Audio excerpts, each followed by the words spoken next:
Hello everyone, how are you? This is Karman and आज हम discuss कर रहे हैं problem D moderate modular mode of Codeforces around 752 div 2.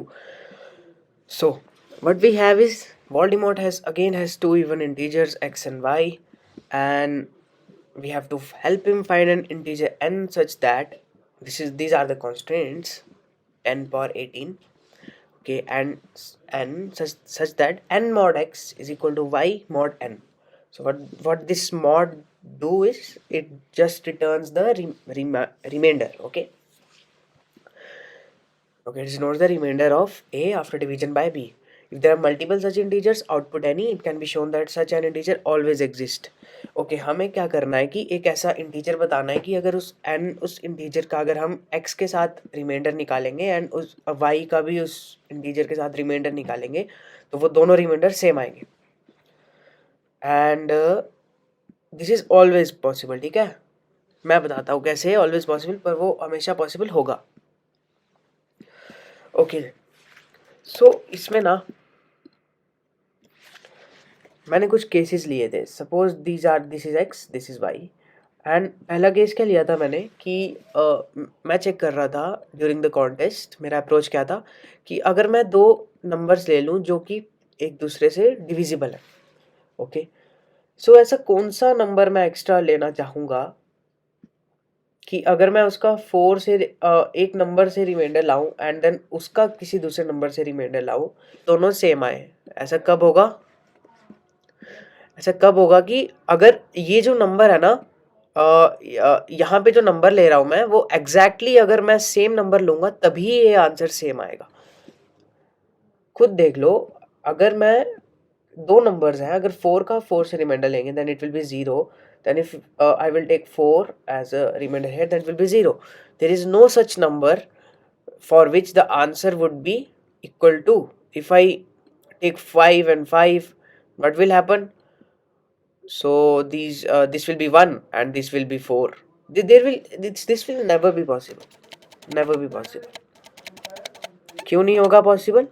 Suppose अगर मैं कोई छोटा नंबर ले लेता हूँ, इफ आई टेक 3, मतलब आप ये देखो, आप एक चीज नोटिस करो कि अगर मैं यहाँ पे रिमाइंडर ला रहा हूँ then it should always be less than or equal less than 4. it should be always less than 4. and अगर मुझे हमेशा 4 से लेस देन आंसर मिलेगा तो क्या मैं यहाँ कोई ऐसा नंबर ले सकता हूँ कि 4 से लेस नंबर मिले मुझे?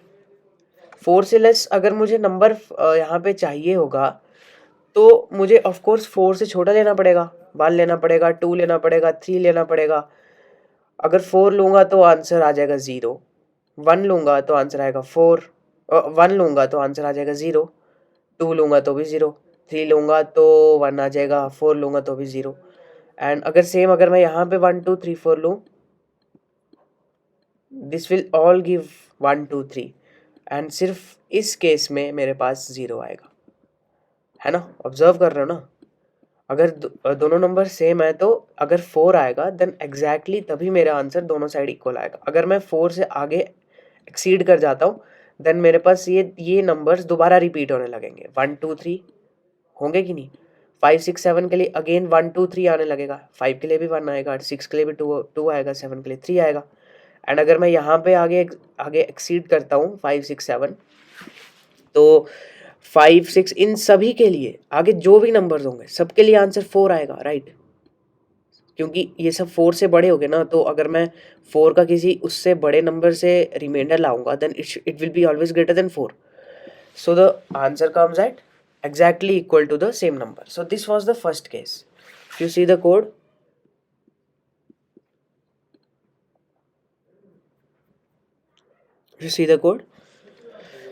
अगर मैं बताता हूँ ये मैंने क्या किया, मैं बताता हूँ.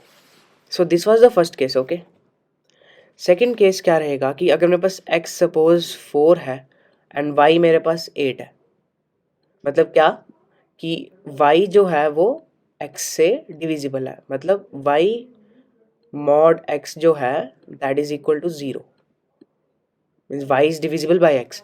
If 8 is divisible by x, तो अगर किसी चीज़ का अगर 4 से रिमाइंडर और 8 से रिमाइंडर मुझे सेम करना है तो वो मैं कैसे करूँगा? अब खुद सोचो इसके बारे में, मगर इसका आंसर डायरेक्टली आ जाएगा। वो तब होगा अगर मैं सिंपली यहाँ पे 4 ही ले लूँ। सी, अगर मैं 4 का 4 से रिमाइंडर लाऊंगा, the answer will be 0। Sorry sorry sorry, थोड़ा this is not divided by 4, this is 8 divided by 4। हाँ, सो इसका भी 0 आएगा, क्योंकि अगर this 8 is divisible by 4, then मैं डायरेक्टली सेम नंबर यहाँ पे लूंगा, एंड सेम नंबर अगर यहाँ पे ले लूंगा, देन ये दोनों के दोनों नंबर्स जो हैं मेरे, वो इस नंबर से डिविजिबल हो जाएंगे। So this was the second case. And एक बार अगर यहाँ पे देखें तो ये दोनों सेम है, दिस बोथ आर सेम, क्योंकि अगर दोनों नंबर्स इक्वल हैं 4 4, देन ये तो यही केस हो गया ना, देन वो एक दूसरे को तो डिवाइड करेंगे ही।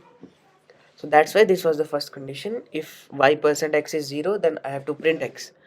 Second, अगर y x से छोटा है, y x से छोटा है मतलब मैंने एक 6 का केस लिया था एंड एक मैंने एक 4 का केस लिया था एंड एक 6 का केस लिया था।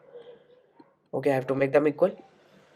तो अब मैं क्या करूँगा, अब मैंने ये देखा कि 6 के नियरेस्ट, या फिर कोई भी यहाँ पे अगर नंबर हो तो 6 के नियरेस्ट 4 का मल्टीपल कौन सा है।